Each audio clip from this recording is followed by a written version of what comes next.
প্রিয় ভিউয়ার্স, আসসালামু আলাইকুম। আমরা প্রতিবারের মতো এবারে চলে আসলাম নাগেরহাটের শেখ শাহীন ভাইয়ের বাড়িতে। প্রতিবারে 8টি-10টি গরু কুরবানি দিয়ে থাকেন এবং শুধু কুরবানি ঈদের নয়, রমজান ঈদের আসে এবং বিভিন্ন সময় বিভিন্ন লোকেকে এবং এলাকার গরিব দুঃখী মানুষের সেবা করে যান। আমি তার সাথে কথা বলবো। ভাই, আসসালামু আলাইকুম। ওয়ালাইকুম আসসালাম। ভালো আছেন ভাই? আলহামদুলিল্লাহ। এই যে প্রতিবারে আজকে বিগত 2 বছর ধরে আপনি একটা নিয়ম পাল্টাইছেন কোনটা, যে কুরবানি ঈদ আসলে আপনি ঈদের পরের দিন কুরবানি দেন। আগে তো ঈদের দিন দিতেন, এখন ঈদের পরের দিন দেন, মানে এটা কারণটা কি ভাই? কারণ হচ্ছে দুইটা।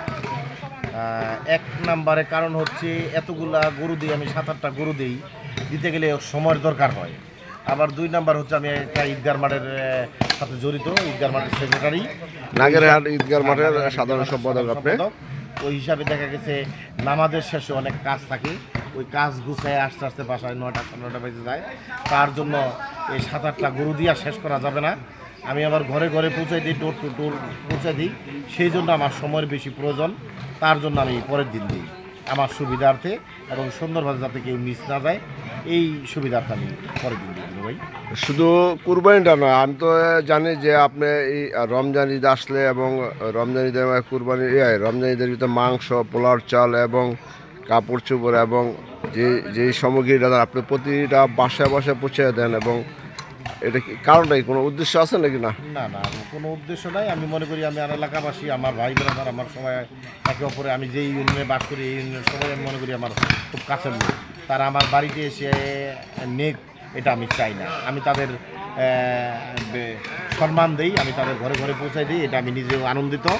আমি যেমন রমজানে ইফতার বিতরণ করি, এটা আমি ঘরে ঘরে দিয়েছি।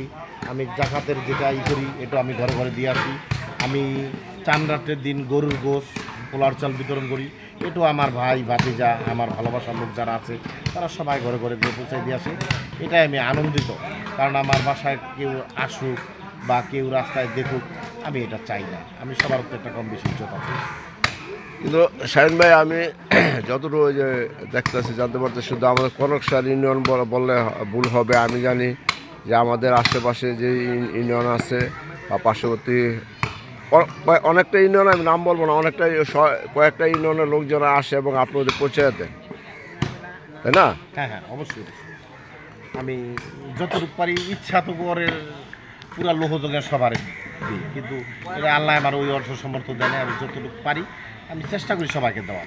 তারপরে অনেকে অনেক কথা বলে যে সবাই তো সবার একটা উদ্দেশ্য থাকে যে সবাই এই এলাকাবাসী সেবা যত্ন করার পরও যাতে রাজনীতি করে বা রাজনীতি কোনো এরকম কোনো চিন্তা আপনার আছে কিনা আগামীতে? আমার কোনো কিছু চিন্তা ভাবনা নাই। আমি সবার সাথে যে মিলামিশা থাকতে পারি, আমি গরিব দুঃখিনীর ভালোবাসার মানুষ যেজন থাকতে পারি, আমার এটাই বড় চাওয়া, আর কিছু না। আমার কোনো বড় কোনো পদ পদবি বড় কিছু এগুলোর কোনো কিছু দরকার নেই। আমি ভালোবাসার মানুষ হয়ে থাকতে পারলে আমি আলহামদুলিল্লাহ। না, তারপর একটা জিনিস হলো, মানুষের সেবা করতে হলে অনেক সময় অনেক দলীয় পদ থাক বা আপনার ইউনিয়নে একটি চেয়ার থাক, এটা অনেকে চায়। কিন্তু আপনার যদি আগামীতে যদি এই দলীয় লোকজন যদি আপনার ইউনিয়নের কোনো পদে চায়, তাহলে আপনি কী চিন্তা ভাবনা করেন? আমি আওয়ামী লীগ করি। আওয়ামী লীগের আমার একটা, যদি আমার এই যারা নীতি নির্ধারক আছে, আমার এমপি মহোদয় আছে, আমাদের সভাপতি সাহেব আছে, সেক্রেটারি সাহেব আছে, আমাদের উপজেলার চেয়ারম্যান আছে, তারা দেখে আমার যোগ্য মনে করবে যে জায়গায় রাখবে, ওইটাই আমি আলহামদুলিল্লাহ, আমার কোনো চাপ হওয়া নাই।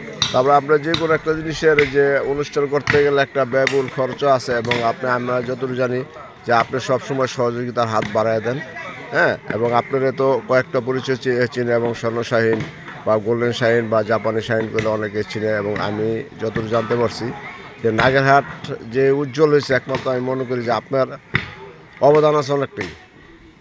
না ভাই, এটা সবাই, আমরা নাগারে যারা বসবাস করি সবাই ভালো মানুষ, সবারই কম বেশি অবদান আছে, এই জন্য সবাই মিলামিশা আছি।